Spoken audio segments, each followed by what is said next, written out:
आपको मालूम है थोड़ी सी सौंफ, थोड़ी सी दालचीनी से आप कितने तंदुरुस्त हो सकते हैं?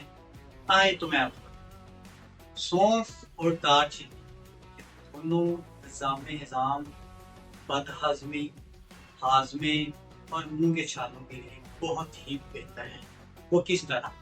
अगर आपको गैस रहती है, पेट भरा भरा फारा फारा सा रहता है, तो आपने क्या करना है, इसी सौंफ को सिंपल से चबा लेंगे।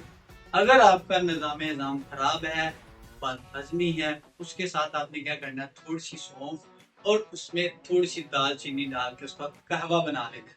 जब उसका कहवा बना लेंगे, आपने 1 कप कहवा खाने के 10 मिनट बाद आपने इस्तेमाल किया, उसके साथ आपकी बदहज़मी जो है वो टोटल ही तौर पे खत्म हो जाएगी। इस तरह की अच्छी वीडियोस के लिए हमारे साथ जुड़े रहें। अल्लाह हाफ़िज़।